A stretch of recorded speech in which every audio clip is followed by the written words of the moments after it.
death. Let's look at verse 14. Puisque ces enfants ont en commun la condition humaine, lui-même l'a aussi partagé de façon similaire, ainsi par sa mort, il a pu rendre impuissant celui qui exerçait le pouvoir de la mort, c'est-à-dire le diable. Libérer tous ceux que la peur de la mort retenait leur vie durant dans l'esclavage. Mes frères et mes sœurs, il est important de reconnaître que la peur de la mort et la peur de la perte pourraient nous piéger dans certaines habitudes et modes de vie. La peur de la mort, c'est aussi la crainte de perdre sa sécurité dans sa vie. La crainte de perdre notre sécurité pourrait nous donner une attitude où nous restons bloqués dans nos connaissances limitées et nous faire craindre chercher des nouvelles perspectives de vie. Too often I have seen the fear of losing personal security trap people in attitudes and trap people in limited understanding that make them afraid of looking at and recognizing new perspectives on life.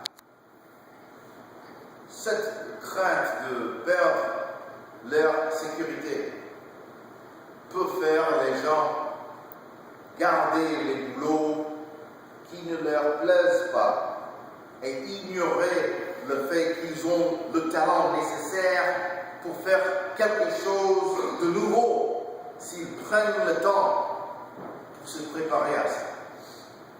Cette crainte de perdre notre sécurité peut nous faire rester dans les relations blessantes sans nous rendre compte du courage que Dieu nous donne pour créer des autres relations fortifiantes. Cette crainte de perdre notre sécurité peut nous faire garder des biens qui vont nous peser et nous ralentir, et par conséquent nous fait ignorer la sagesse que Dieu nous offre pour discerner entre les choses qui nous divertissent et les choses qui nous éclaircissent. Par exemple, il y a des gens, surtout ici aux États-Unis, qui gardent leurs abonnements à la télévision, à satellite ou le câble, qui n'ont pas le moyen de payer, afin d'investir leur peu de ressources au divertissement plutôt qu'à leur éducation. Il y a des gens qui gardent leurs amis abusifs parce qu'ils croient que c'est la seule sorte d'amour qu'ils méritent, malgré le fait que Dieu leur offre un plus grand amour, un amour qui fortifie au lieu d'épuiser. Jésus nous a enseigné que la mort n'était pas seulement la fin de quelque chose, mais aussi le début de quelque chose de nouvel.